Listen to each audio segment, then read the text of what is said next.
There's a kind of strength the world cannot touch, a calm that no chaos can disturb, a peace that stands unmoved while everything else falls apart. Epictetus knew this strength. Born a slave, crippled from youth, yet unbreakable, he taught that the true fortress lies not in walls or wealth, but in the mind. He said, "We suffer not from the things themselves, but from our opinions about them."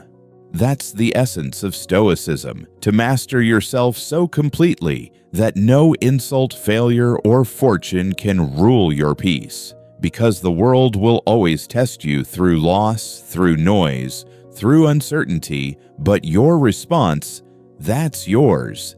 Discipline, awareness, calm. These are the tools of the Stoic. So today, we'll explore 10 timeless principles from Epictetus, 10 ways to build the inner fortress where no chaos can enter. Take a breath. Let the noise fade. And prepare to remember what the Stoics always knew, that the mind, once mastered, makes you untouchable. Principle number 1, control what you can, accept what you cannot. Epictetus began with the foundation of all Stoic wisdom, the dichotomy of control. He said, "Some things are up to us and some are not. Your thoughts, your actions, your attitude, these belong to you. Everything else, what people say, what they think, the weather, fortune, failure, none of that is yours to command." Yet most people live backward. They chase control over everything except themselves. They fight reality, drown in frustration, and call it effort. But the Stoic sees clearly. Freedom begins the moment you stop trying to control what isn't yours. This isn't surrender, it's strength. It's not giving up, it's waking up. When you stop wrestling with what you can't change, you reclaim your power over what you can. It's the difference between being tossed by the waves and learning to ride them. So each morning, pause and ask yourself, what's truly in my control today? Then, release the rest. Because peace doesn't come from controlling the world, it comes from mastering your response to it.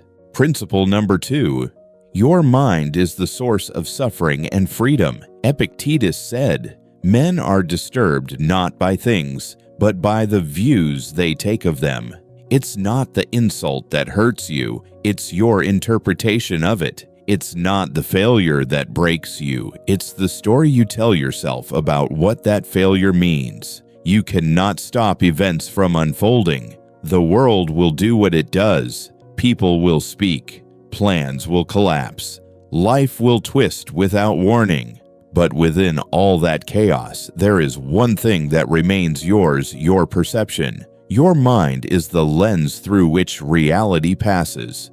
Train that lens, and you transform the world itself. Because no event is good or bad until you decide it is. An obstacle can be a curse or a chance to grow. A loss can be tragedy or training. The Stoics understood your peace is not stolen by circumstance, it's surrendered through interpretation. So the next time something goes wrong, pause. Before emotion takes hold, before your thoughts turn loud, ask yourself, is this truly bad, or am I just labeling it that way? That single pause, that quiet space between stimulus and response, is where your freedom lives. It's the moment you step out of reaction and into reason, and in that space, you stop being a victim of the world and become its master. Principle number 3, detach from the external, anchor in the internal. Epictetus taught, seek not for events to happen as you wish, but wish them to happen as they do.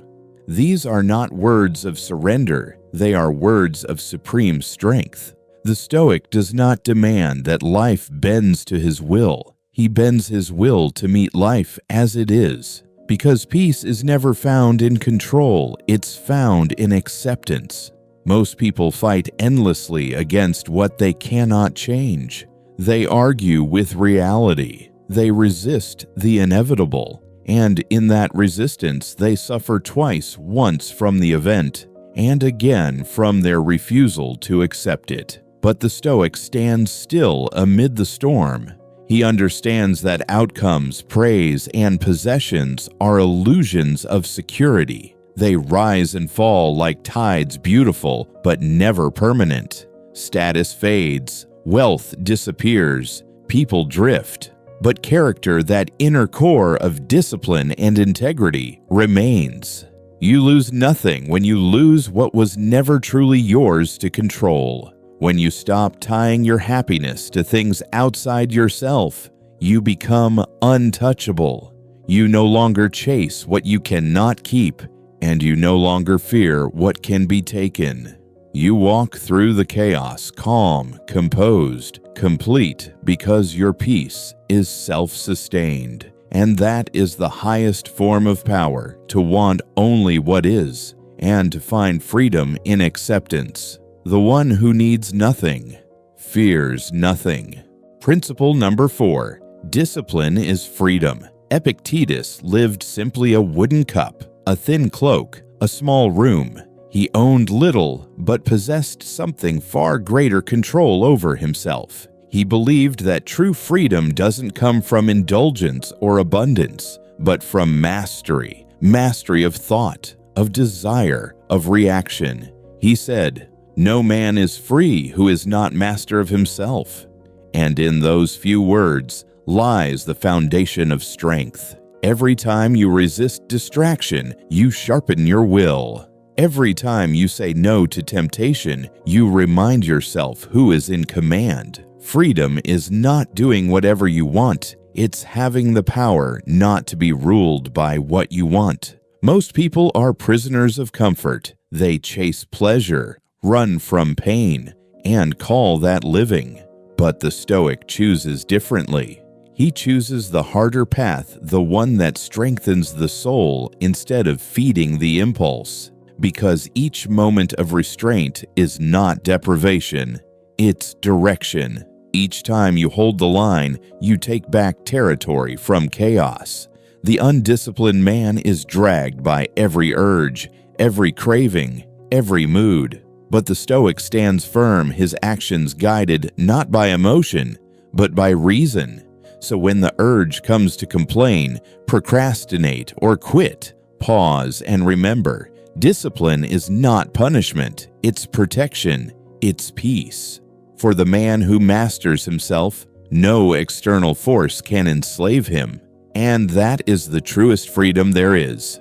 Principle number 5. Adversity reveals strength. Epictetus was beaten, mocked, enslaved, yet unbroken. They took his freedom, but never his mind. He walked through pain with the quiet conviction that every hardship hides a lesson. He said, "Difficulties show what men are."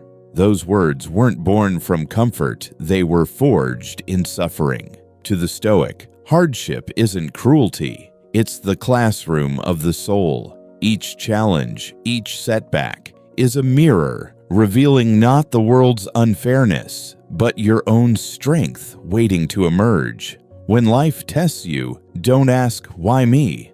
Ask, "What is this here to teach me?" Because every obstacle carries wisdom disguised as discomfort. Pain is not punishment, it's preparation. It shapes you, hardens you, and strips away illusion until only truth remains. The Stoic understands this. The world doesn't owe you ease. It offers you trials so you can become tougher, calmer, wiser. When you meet adversity with awareness, you transmute pain into power. You stop being the victim of circumstance and become the student of reality. Every struggle becomes a forge, and you, the blade being refined by fire. So the next time life burns you, remember, it's not breaking you, it's tempering you. The metal that bends easily was never strong enough to last. But the soul that endures the heat emerges unshakable. Principle number 6. Respond with reason. Anger is easy. Anyone can explode. Reaction takes no effort, it's instinct. But reason Reason is power. It's what separates the wise from the ordinary. Epictetus said, "If someone provokes you, remember it is your judgment that has provoked you. No one truly angers you, your own thoughts do. You assign meaning to their words. You decide that it matters. And in that decision, you give away your peace. So when you feel your temper rise, stop, breathe, step back from the fire before you step into it. Ask yourself, is this within my control? Usually it isn't.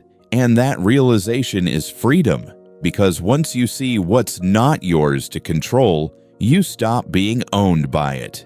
You can't command what others say or do. You can't rewrite their motives or moods. But you can control one sacred thing, how far their chaos reaches inside you. That is not weakness. It's mastery. The calm person isn't detached. They're disciplined. They've learned that silence can speak louder than shouting, and restraint can cut deeper than revenge. Every time you hold your peace when ego begs for reaction, you win a battle most will never see. You remind the world and yourself that no one's words have power over your state of mind, because true strength isn't shown in how loud you react, but in how quietly you remain unmoved. That is Stoic power. That is control. Principle number 7, live according to nature. To Epictetus, living according to nature meant more than walking through forests or watching the stars. It meant aligning your life with reason, with virtue, living as the best version of a rational being. We are born with choice, with logic, with empathy. These are our true gifts, the tools that separate us from chaos. But when we let anger drive us, when greed blinds us, when fear dictates our actions, we live unnaturally, out of harmony with what we are meant to be.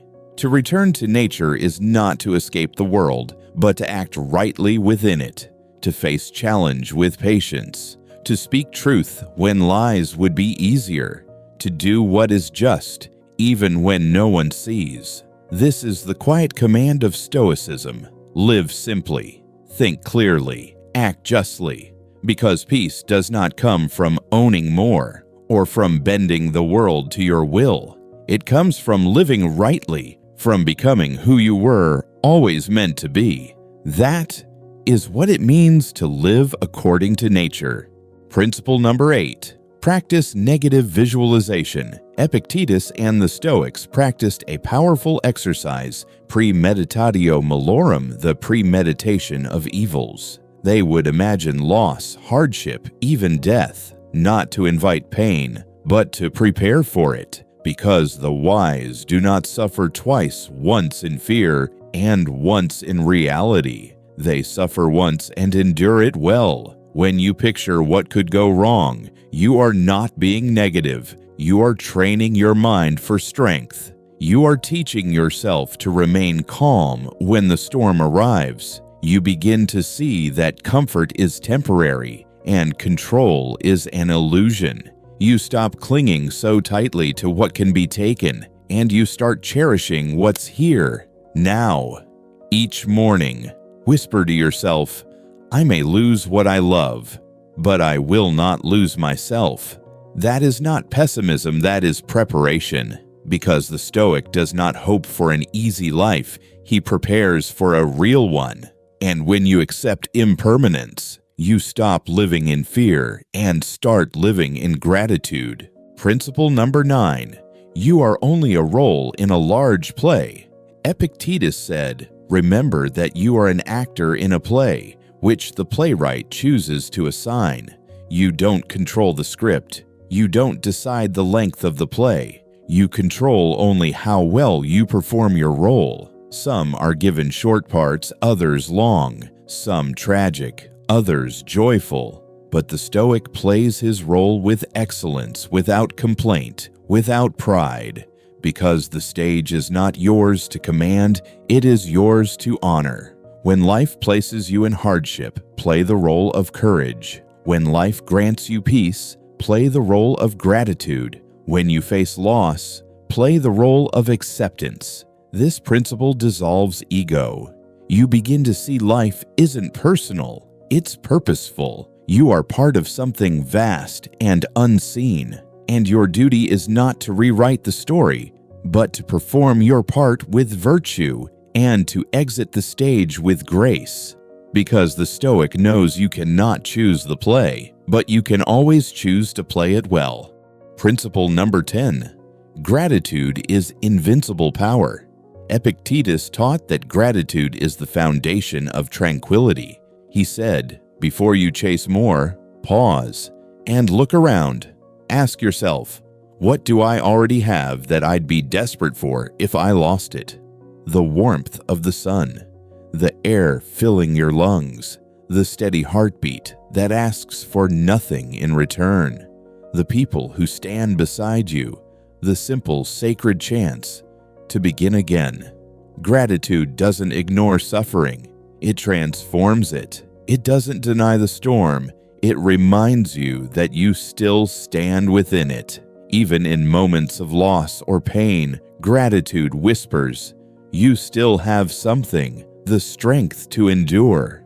When you practice gratitude, you stop measuring life by what's missing and start seeing what's already here. You realize that no loss can truly impoverish you because your wealth isn't in possessions, it's in perception. And when your eyes open to that truth, peace stops being something you seek and becomes something you live. So, remember these 10 principles.